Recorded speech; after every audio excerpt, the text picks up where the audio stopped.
دوسرا نتیجہ یہ تو اندر نکلا نا، دل کے اندر احساسات ہیں، یہ پھول اندر کھلتا ہے، باہر نظر نہیں آتا۔ باہر نظر آنے والا بڑا پھول کیا ہے؟ وَأَطِيعُوا اللَّهَ وَأَطِيعُوا الرَّسُولَ فَإِن تَوَلَّيْتُمْ فَإِنَّمَا عَلَىٰ رَسُولِنَا الْبَلَاغُ الْمُبِينُ۔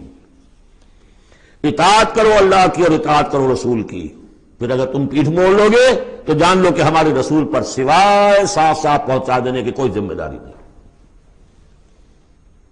باقی تمہیں خود جواب دہی کرنی پڑے گی۔ اس نے پہنچا دیا، اس نے حکم بتا دیا، اللہ کا یہ حکم ہے۔ وَأَحَلَّ اللَّهُ الْبَيْعَ وَحَرَّمَ الرِّبَا،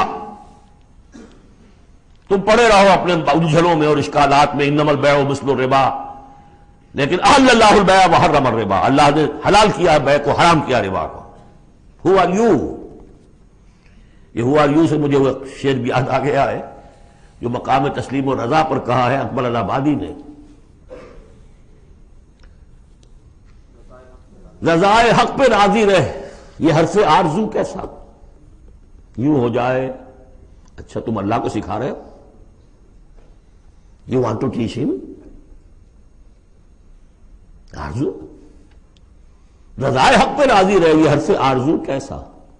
خدا خالق، خدا مالک، خدا کا حکم تو کیسا؟ وہی ہو آر یو، اللہ نے فیصلہ کیا ہے یہ حرام ہے یہ حلال ہے، تم اللہ کو مانتے ہو کہ نہیں؟ نمبر ایک، رسول کو مانتے ہو کہ نہیں؟ نمبر دو، قرآن کو مانتے ہو کہ نہیں؟ نمبر تین، پھر کوئی دلیل نہیں، نو آرگیومنٹس، آئیدر اوبے اور گو اوے، تیسرا راستہ کوئی نہیں۔ وَأَطِيعُوا اللَّهَ وَأَطِيعُوا الرَّسُولَ وَإِن تَوَلَّيْتُمْ فَإِن تَوَلَّيْتُمْ فَإِنَّمَا عَلَىٰ رَسُولِنَا الْبَلَاغُ الْمُبِينُ۔